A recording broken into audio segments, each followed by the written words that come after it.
Bonjour à tous, bienvenue sur le statut.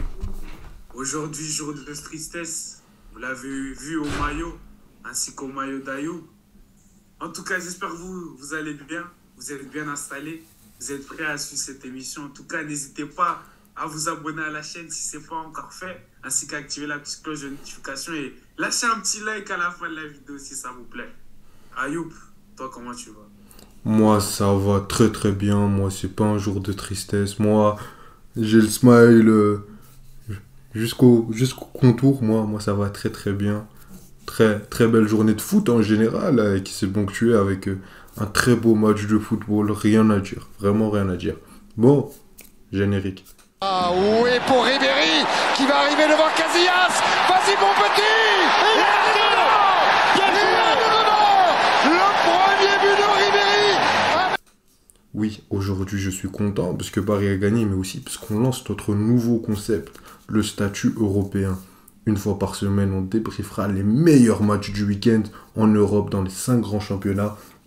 On commence avec un week-end de folie, parce que même si on est supporter marseillais et qu'on est triste, à part ça, on a eu un bon week-end de football. Il y a même des matchs qu'on a laissés sur le côté. Donc bon, on espère que vous allez soutenir ce programme, la chaîne en général. Bien évidemment, le statut européen sera également disponible en podcast sur Spotify et Apple Music. Les liens sont en description. Donc bon, on va commencer directement dans un petit format restaurant, entrée, plat, dessert. En entrée, on va parler de United qui est couronné. On en parlait dans le très bon débrief qu'on a fait sur le match Barça United, pardon. On disait qu'il leur fallait un trophée. Maintenant c'est fait. Dans le plat, on va parler de ce gros classico. On va pas aborder l'angle Paris, l'angle Marseille. Et en dessert, on parlera de la journée catastrophique de Malik avec Chelsea. Pas de magie pour Potter, on a titré ça comme ça. Il y a vraiment zéro magie. Donc bon, on va commencer avec United couronné. Je te laisse y aller, Malik.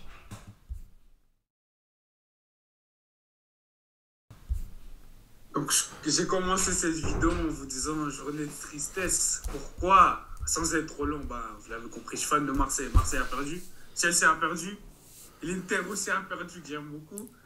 Et Manchester United a gagné un titre. Et vous savez que j'étais ce Manu. 6 ans après, ils sont enfin couronnés. Je pense qu'on va pas être trop long sur cette partie parce on l'a même parlé, on l'avait abordé dans notre débrief comme le mentionnait Ayou.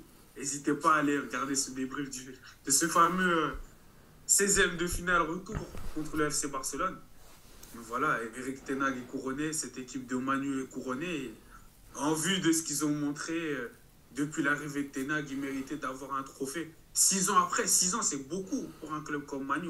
Franchement, moi, depuis que je suis né, je pourrais dire que j'ai jamais vu Manu ne pas avoir de titre pendant une aussi longue période. C'est vraiment rare. Et voilà, bravo à Ten Hag, bravo à l'équipe.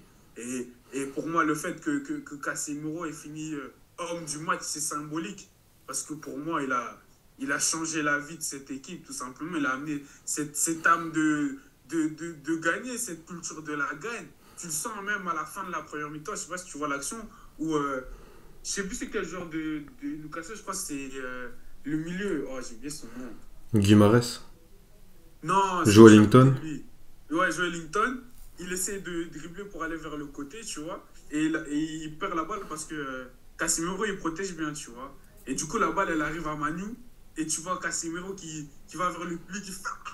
Et puis il se retourne, il check tous ses coéquipiers, tu vois. Genre, même pour une action Il défensive check comme ça, Varane, ouais. tu sens cette passion-là, cette envie de gagner tous les duels, gagner tous les matchs. Il a amené ça à Manu pour moi et je lui donne énormément de crédit pour ça. Mais aussi Ten Hag, comme on l'a mentionné dans l'autre vidéo, parce que même dans ce match, je trouve que Newcastle n'a pas mal joué. Je les félicite même eux aussi pour cette saison.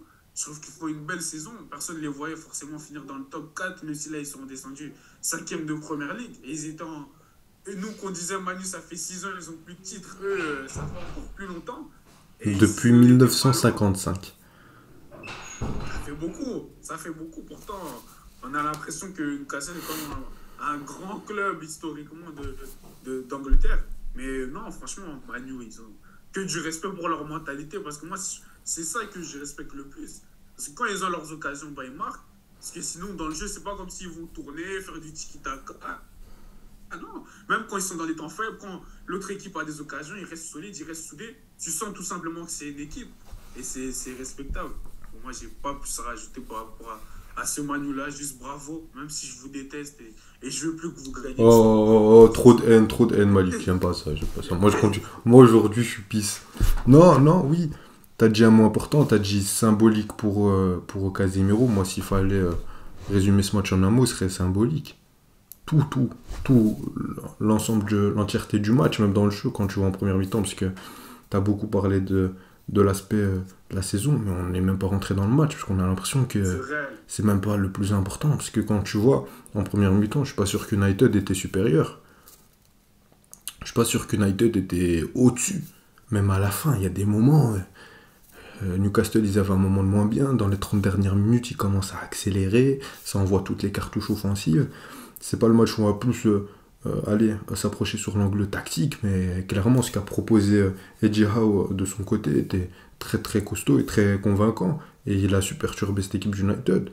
Mais encore une fois, pour rentrer dans la symbolique du United de cette saison, c'est qu'ils ont su passer un cap très très vite de ok, une équipe qui joue bien, mais une équipe qui sait gagner. Et quand je veux dire qui sait gagner, c'est pas juste qui sait gagner quand elle propose du beau jeu, quand elle est dans un bon jour, quand elle est protagoniste.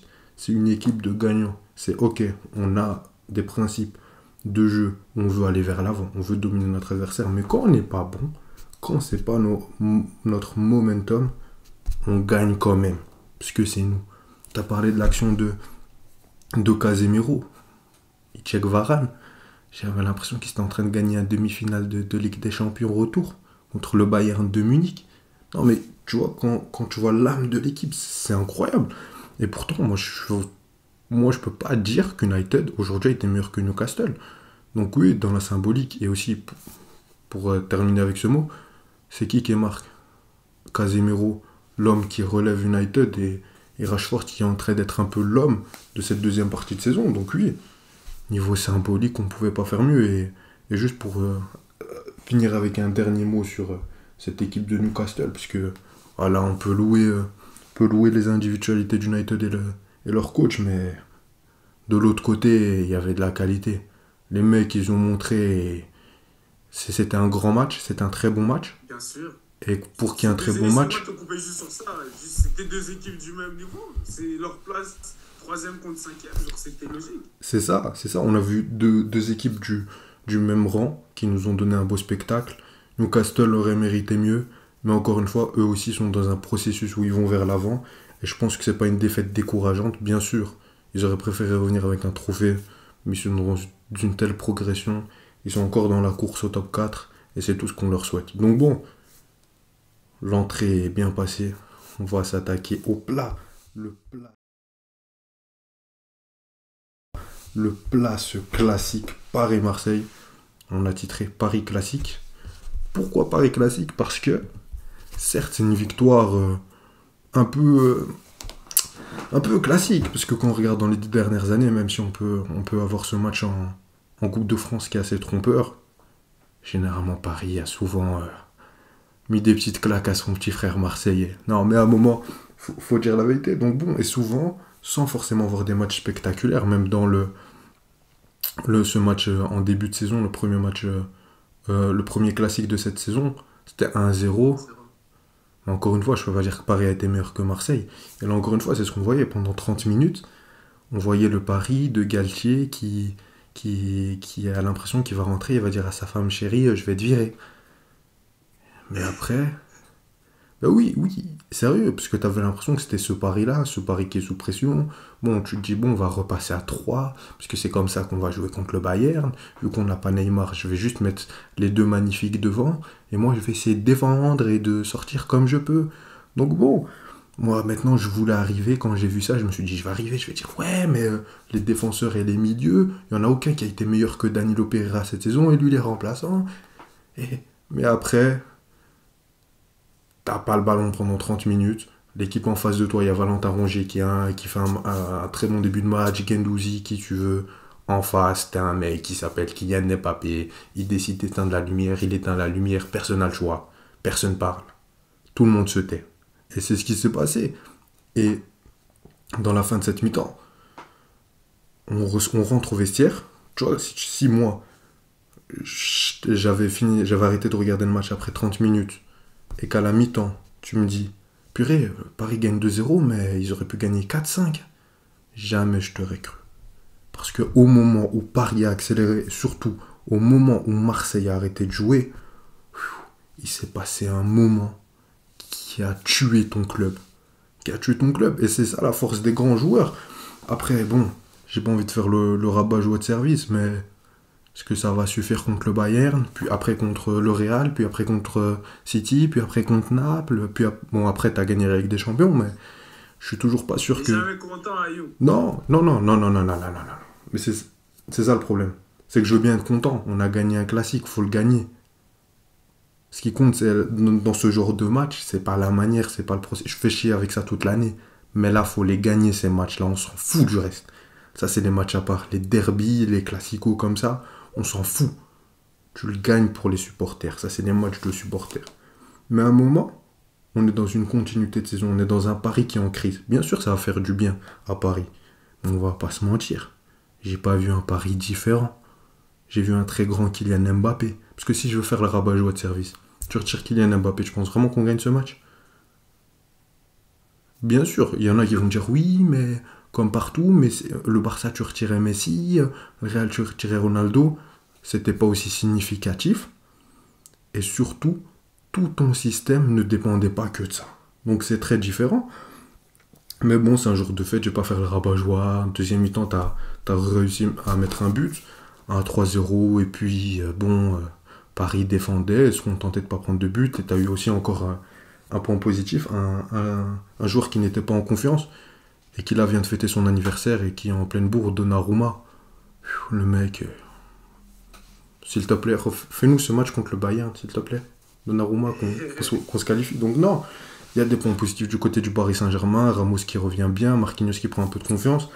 Malheureusement, la blessure de Kipembe, il y a toujours Danilo. Au milieu, ça a l'air un peu mieux, mais bon, je vais pas faire le rabat-joie, on va se contenter de fêter ce classique, et dans les prochaines semaines, on recommencera à crier sur Galtier. Donc bon, oui, là on a parlé de Paris globalement. C'était une belle victoire, mais bon, je pense qu'on aura assez le temps de parler du Paris Saint-Germain dans les prochaines semaines, et on l'a déjà assez fait. Toutes les critiques que j'ai à faire, et que j'ai un peu teasé aujourd'hui, ben on les a déjà faites, et on les refera, je pense. Donc bon, Malik, parle-nous de cet OM qui a manqué une occasion incroyable. On l'a vu, Monaco a perdu 3-0 face à Nice. T'avais une occasion de recoller à 2 points de ce Paris Saint-Germain qui est en crise, à domicile, avec un Vélodrome en feu. Parle-nous de ça, Malik. Comme tu le dis, c'est une occasion ratée. C'est une occasion ratée. C'est moi qui te criais depuis beaucoup de semaines. On va prendre la Ligue 1, Marseille. Tu fais le pitre, tu fais le clown. On a loupé cette occasion. Et pour pas être trop long sur ce que tu as dit sur le Paris, pour moi, il n'y a qu'un nom, Kylian, et bien sûr Messi. Messi aussi qui est là. Les deux magnifiques, les deux fantastiques, les deux magiciens. Et voilà, je ne vais pas être plus long sur eux. Moi, je vais aborder le cas l'OM. Tellement je suis énervé, vous le voyez. Le premier match, j'ai oublié que c'était un débrief. J'ai même pas voulu parler du match. J'ai parlé de la saison, des trucs. Mais là, je vais parler du match. Parce que je pense qu'il y a beaucoup de supporters marseillais ou même de supporters neutres qui, même tu vois, en parlant avec les potes, en regardant le match, tu sais comment c'est, quand tes clubs ils perdent, tes potes ils vont te chambrer, ça t'appelle, ah c'est quoi cette défense, blablabla, blablabla. Tu fais la même chose. Hein. Non, c'est pas vrai, je rigole. Oui, je concède que, comment il s'appelle, Eric Bailly pouvait être loin de Kylian à certains moments. C'est vrai. Chancel, j'aurais aimé qu'il soit là, mais c'est comme ça, il était suspendu. Je pense que ça aurait fait une différence sans être rabat-joie, sans faire le forceur. Mais il faut savoir que la manière dont on a défendu là, Marseille, ceux qui ne regardent pas Marseille tous les week-ends, depuis toute la saison, c'est notre manière de défendre. On est dans une sorte de défendre, une défense man-to-man, une sorte de défense individuelle. C'est pour ça que tu as des fois un défenseur comme Balerdi, qui quand un Messi décroche, il va ressortir direct sur lui et tu vas avoir un boulevard entre lui et Bailly. Parce que chacun défend sur tous les hommes et c'est pour ça qu'on arrive à mettre la pression des fois aussi haut sur le terrain parce que tous les joueurs sont pris. Mais le problème dans une défense comme ça, qui n'est pas en zone, qui n'est pas d'écoulissement, c'est que dès qu'il y a un qui se loupe dans son marquage individuel avec l'homme, bah, tu as un espace qui est créé et tu es foutu. Et là, non seulement tu as ça, mais tu as un Kylian Mbappé qui, dans ses déplacements, on le sait tous, c'est super intelligent, qui fait qu'au lieu de rester là comme un neuf normal, à rester au milieu dans l'axe et rester avec son défenseur, il le déplace sur le côté, il l'amène. Ce qui fait que tu as un boulevard. Donc, comme sur le premier but, il a Bailly qui est décalé vers la gauche. Et avec sa vitesse, il le bouffe sur la passe en profondeur de Messi. Mais après tout le reste de la première mi-temps, tu avais quoi? Tu avais des projections dans cette zone. Vu que Bailly suivait son homme Mbappé, bah, tu as un Marquinhos qui passe, tu as un Vitinha qui arrive et tu as un boulevard qui est créé. Parce que quand Balerdi ressort et qu'il ne prend pas la balle à Messi et que le Paris Saint-Germain arrive à sortir de ce pressing, bah, on se fait bouffer. Qui fait que moi, j'ai pas envie de cracher ou de taper sur Igor Tudor, parce que comme il l'a dit, il a voulu rester fidèle à ses principes. C'est la manière dont on a joué toute la saison. On a réussi à gagner un match contre Paris en Coupe de France de cette manière. Donc toi, t'es... Bah, c'est ça. C'est ça. Parce que, désolé de te reprendre, mais moi, je suis assez surpris de ta gentillesse envers Eric Tudor, bien sûr. Le mec fait des travaux exceptionnels. Le match 3-0...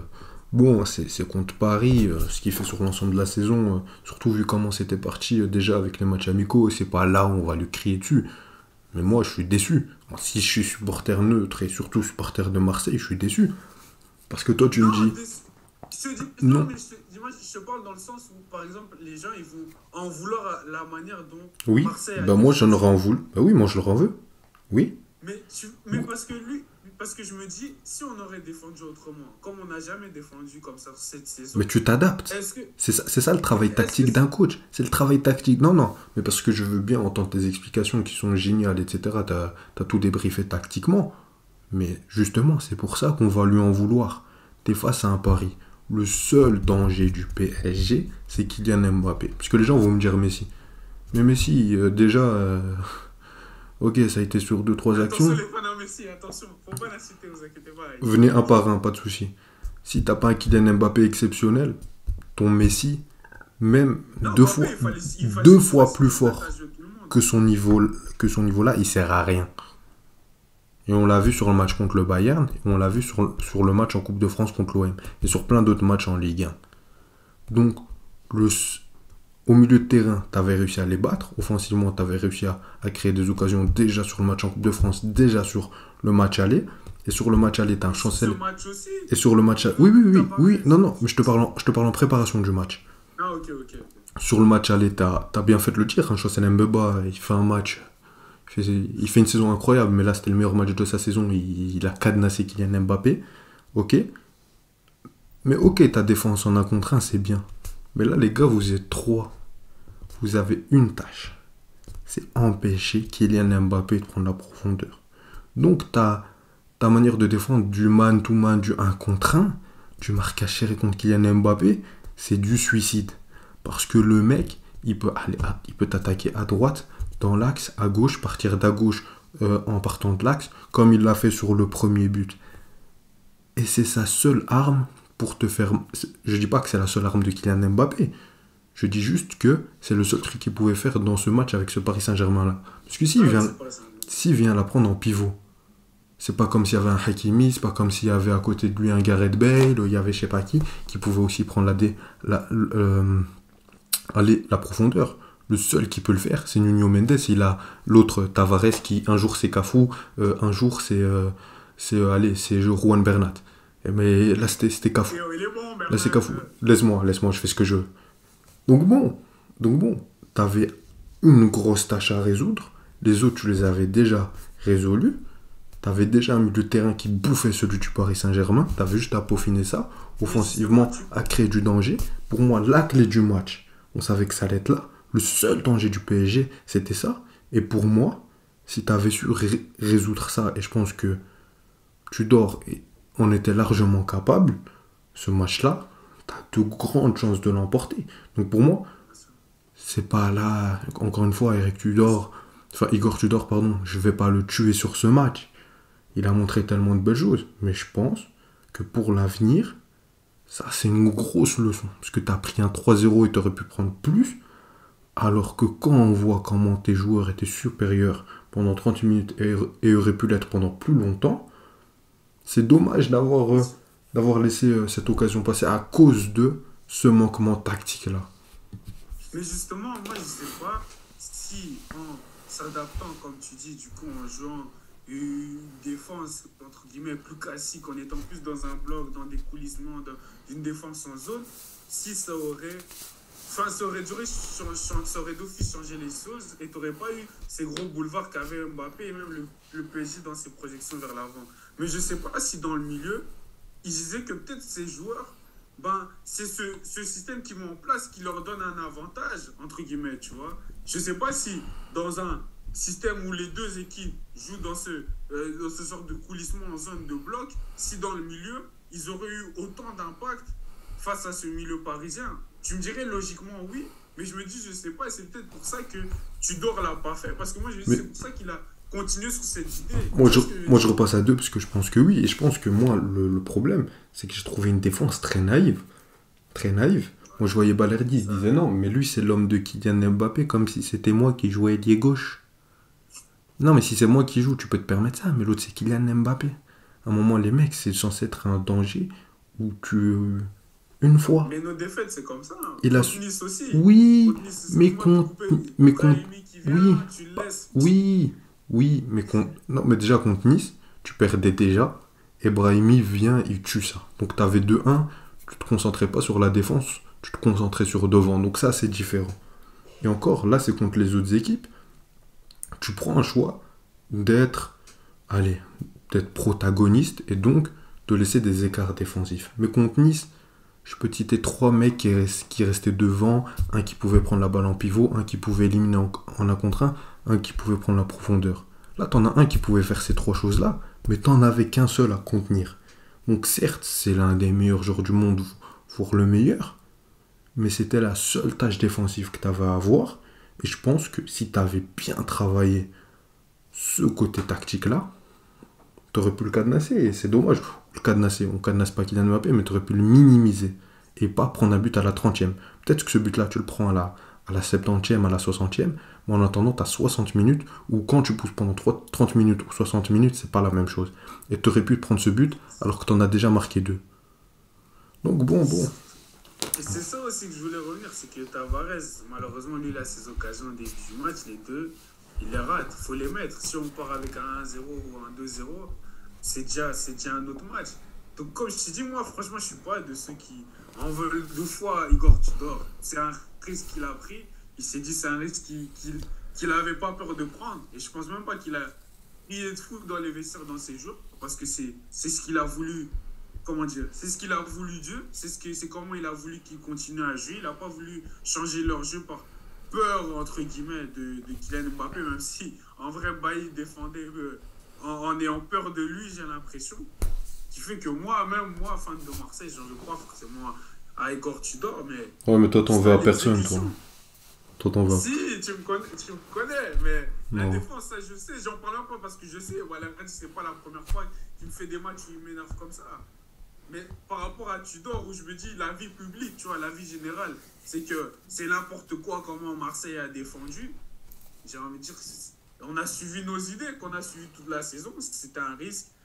On l'a assumé, on l'a pris. On ira quand même chercher à les Ligue 1, c'est rien. Allez l'OM, aux armes, et prenez soin de vous. Tout était si bien, il est obligé de toujours tout gâcher. Bon, pour conclure sur ce débat, enfin ce débrief du PSG-OM, ce classique de la 25e journée de Ligue 1, le PSG pointe à la première place avec 60 points, l'OM avec 52. Il y a un écart qui se creuse, un écart attrapable, mais l'OM reste toujours deuxième. C'est le plus important, parce qu'on sait qu'à un moment ils étaient troisième, Lens était deuxième, mais après une mauvaise série de Lens et une bonne continuité des Olympiens, l'OM reste deuxième. Un Monaco troisième qui commence à revenir. Bon, il y a eu cette contre-performance aujourd'hui où ils sont à 50 points, à égalité avec Lens. Donc bon, page Ligue 1 terminée, on va passer au petit dessert. Bon, c'est le genre de dessert qui provoque des intoxications alimentaires à Malik. ce derby londonien. J'ai titré ça Pas de magie pour Potter. Allez, Malik, parle-nous de ça. Quand tu veux. Quand tu veux.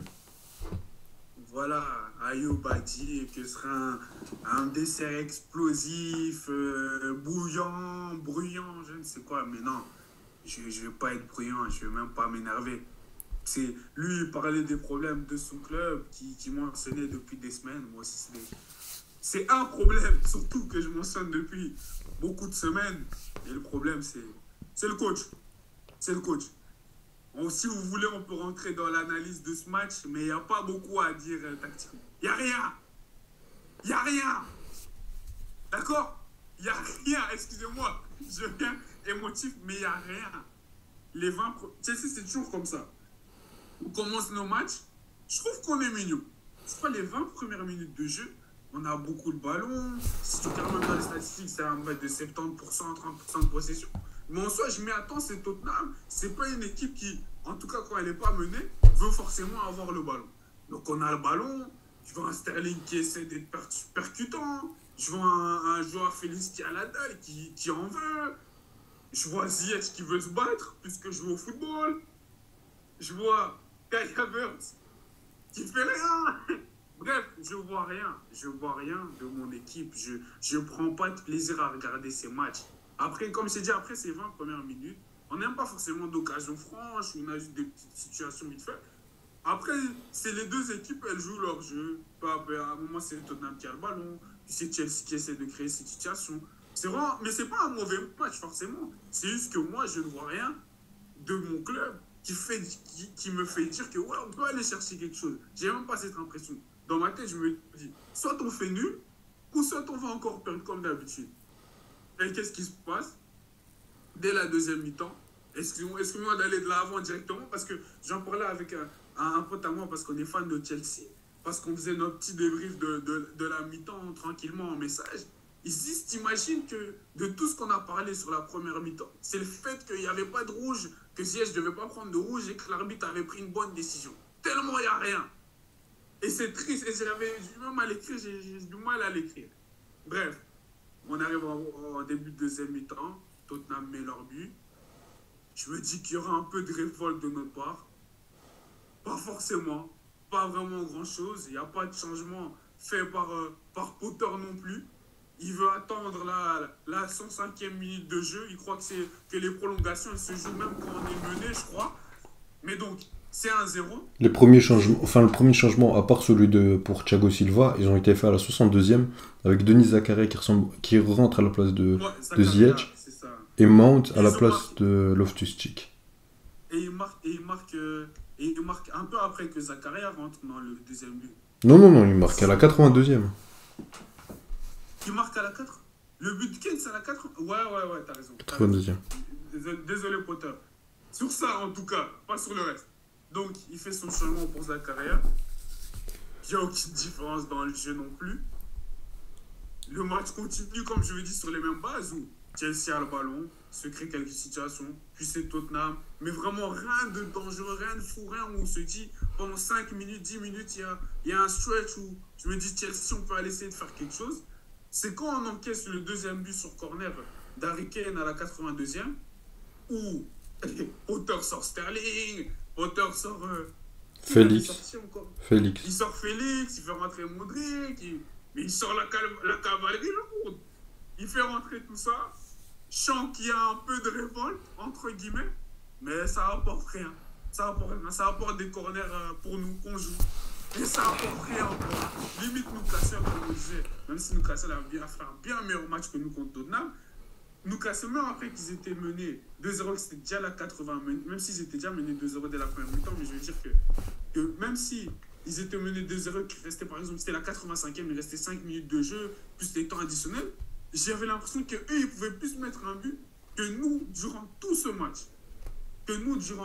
C'est pour ça que je vous dis, si vous voulez l'analyse tactique, il n'y a rien de notre côté en tout cas. J'ai pas envie d'aborder le cas Tottenham, ça m'intéresse pas, excusez-moi.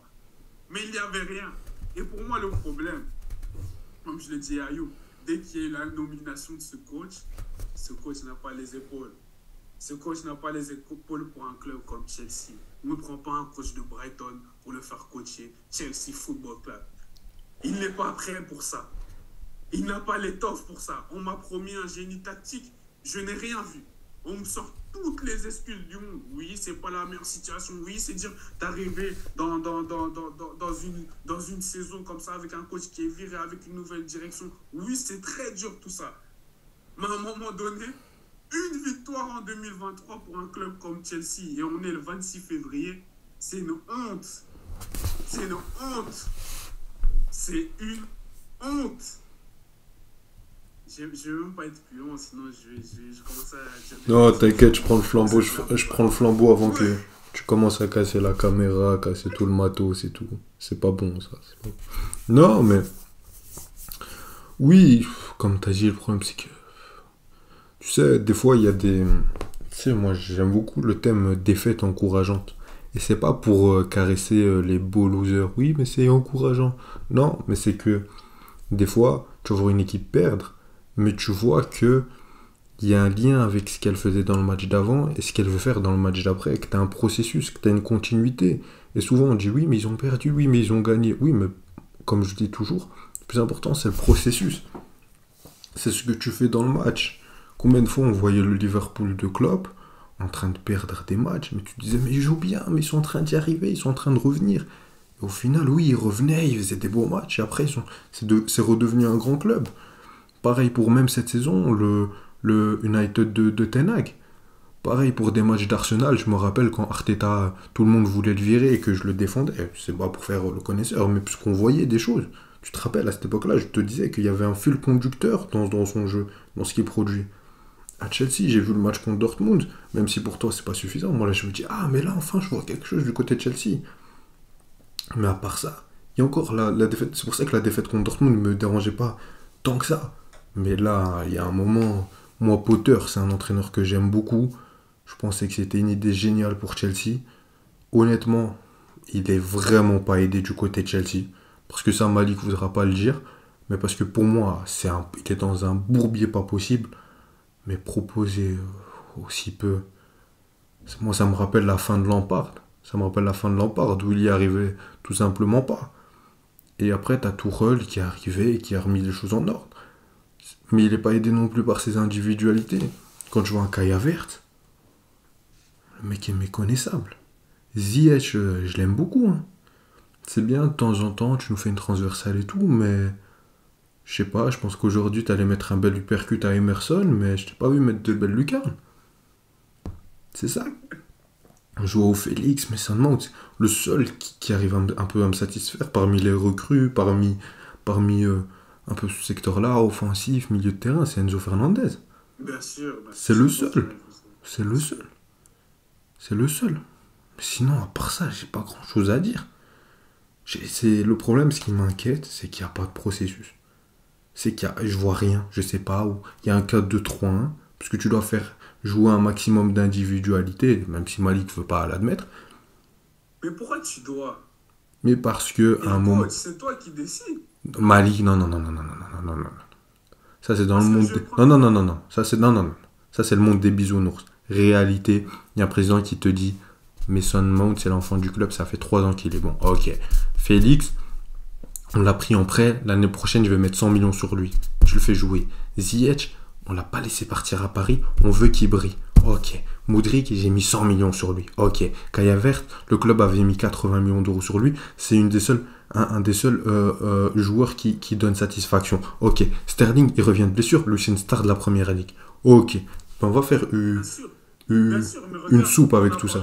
On a parlé de quel club au premier match? On a parlé de Newcastle. C'est pas du tout à la même portée, à la même grandeur, si j'ai envie de dire. Mais Newcastle, ils prennent, je crois, au moins 2 joueurs offensifs, ce Mercato et Steve Allen, d'accord? Ils prennent Isaac et ils prennent le joueur d'Everton, j'ai oublié son nom. J'ai oublié tous les noms aujourd'hui. Tu vois pas les gauches d'Everton Gordon. Comme ça. Gordon. Ils prennent Gordon. Et il y a déjà des Cédric Wilson, t'as déjà des Joe Willock. Mais tes coachs, tu t'adaptes, tu te débrouilles. Non, Malik, non. Je peux pas te laisser faire. Je lui dis, il y a un bleu qui arrive, il y a un rookie qui arrive, il y a tué 100 personnes à la guerre, qui nous a fait gagner la guerre. Donc, non, Mister Call of Duty, calme-toi. Ça, tu compares deux situations qui n'ont rien à voir. Tu es dans un club à Newcastle, on a fait des recrues. Tu as deux recrues certes qui coûtent cher, mais aucun est une star. Aucun a la portée médiatique qu'a eu le transfert de Modric, ou même ne serait-ce que le prêt de Félix. Non. Ou ne serait-ce que le prêt de Félix a 10 fois plus de portée que tous les transferts de Newcastle réunis. Et Newcastle, ils ont donné l'entraîneur, tu nous fais jouer, tu nous dis de quel joueur tu as besoin. Là, tu as eu un président qui a fait un truc qu'on critique au Paris Saint-Germain, qu'on critiquait dans plein de clubs, et à United à un moment, parce que là on parle d'United, le United de Mourinho, le United de ça. On disait oui, mais tu as un président qui te ramène ses joueurs et qui dit à un coach, vas-y, fais de la magie.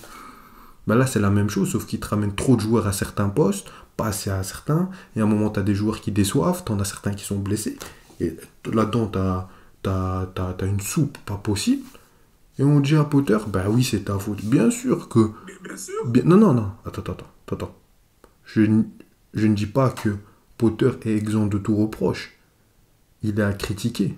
Mais toi, tu veux lui faire... Si tu devais mettre un pourcentage, la direction de Chelsea, Potter, pour toi, c'est combien? Parce que j'ai l'impression pour toi, 90% c'est la direction de Chelsea, 10 à 5% c'est Potter. Non. C'est du 60-40 pour le club. Et encore. 70. Encore du 70-30, ouais. Mais 80-20.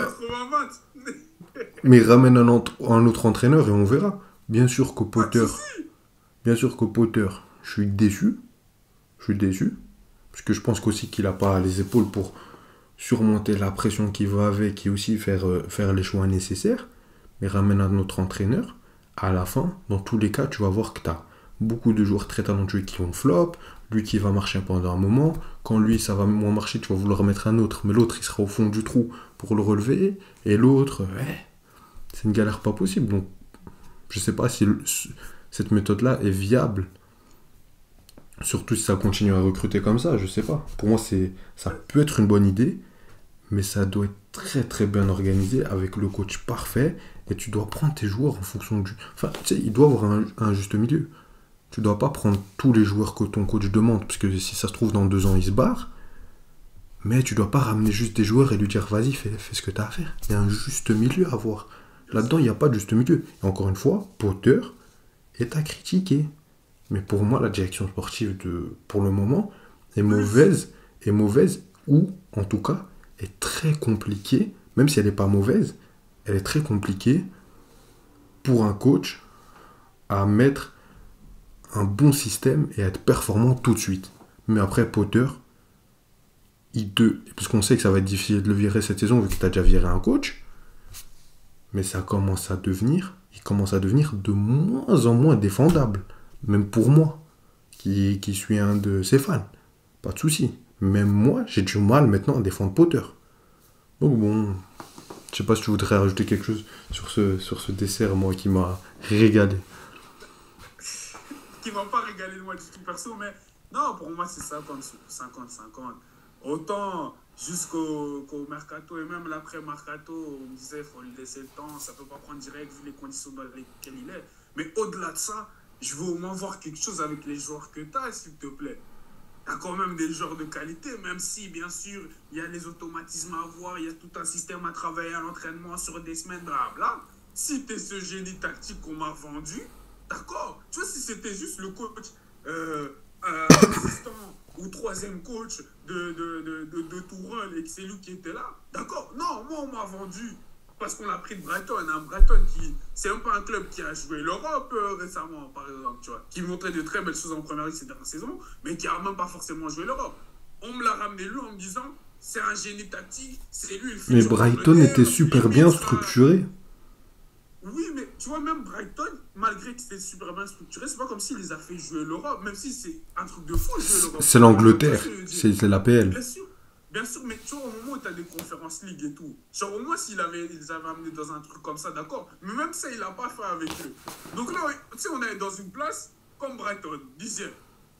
on est dixième, même si la Brighton est devant nous. Mais tu vois, pour lui, peut-être c'est normal. Faire 1 mois et demi sans gagner. Non, à Chelsea, c'est pas normal. Non, il sait que c'est pas normal. On est censé jouer le top 4. Et c'est pour ça que je te dis, je trouve que ce coach n'a pas les épaules pour. Et moi, on me l'a vendu comme ce génie tactique, le nouveau coach de l'Angleterre. Le fait qu'il soit anglais, ça a d'office aidé. Peut-être, carrément, on sera peut-être le sélectionneur plus tard. Bref, on nous l'a vendu comme ça. L'innovateur, le génie, blablabla. Et je vois rien. Même si ça, tu peux ne pas prendre des résultats directement, d'accord. Mais qu'on voit ce processus dont tu parles, qu'on voit quelque chose dans le jeu, je vois rien. Là-dessus, on est d'accord. Je me dis c'est pas possible. Donc pour moi, on peut pas le virer, on peut plus le virer. On est obligé de finir la saison avec lui là de toute façon. Parce que on en avait discuté, je pense même pas qu'on peut virer 2 coachs sur une saison. Donc on va le garder jusqu'à la fin de la saison et avoir la décision que la direction va prendre. Mais pour moi, on devra s'en séparer. Même s'il nous amène en finale de Ligue des Champions et qu'on la gagne. Non, pas abuser. Mais peu importe, pour moi, j'y crois pas et je crois qu'il faudra le virer à la fin de la saison. En tout cas, nous avons un calvaire de faire ce débrief. Vous l'avez vu à ma voix, j'étais moins énergétique, excusez-moi pour ça. Mais franchement, c'était un dimanche difficile. Pour ceux qui suivent la NBA, l'équipe que je supporte, les Lakers, enfin, plus LeBron, et pas dans un très grand match aussi. Donc, un dimanche très compliqué. On espère vous allez bien, vous avez passé une bonne vidéo. Et je vais laisser Ayoub terminer. Paris a gagné, il va chanter. Moi, je m'en fous du basket. Et ce dimanche m'a régalé. Non, mais plus sérieusement, dites-moi en commentaire ce que vous feriez si vous étiez Chelsea. Vous verriez Potter ou pas. On attend vos commentaires. Et bon, à part ça, on espère que vous avez aimé le nouveau concept. Tous les lundis à 13h, le statut européen pour débriefer les meilleurs matchs du week-end. On sait on n'a pas débriefé le Real Atlético. On débriefera sûrement le Real Betis du week-end prochain. On verra en fonction des résultats, en fonction de ce qu'il y a à dire sur le match. En tout cas, en attendant, il y aura 2 autres vidéos cette semaine. De très belles vidéos, de très belles surprises. Si déjà celle-là vous a plu, n'hésitez pas à lâcher un like, vous abonner, activer la cloche. Les réseaux sociaux, les liens sont en description, les liens du podcast également. Un grand merci à vous, un grand merci à toi Malik. Merci à toi Ayoub, même si j'ai pas envie de le dire. Non, je rigole. Prenez soin de vous. Merci à toi Ayoub. Salut.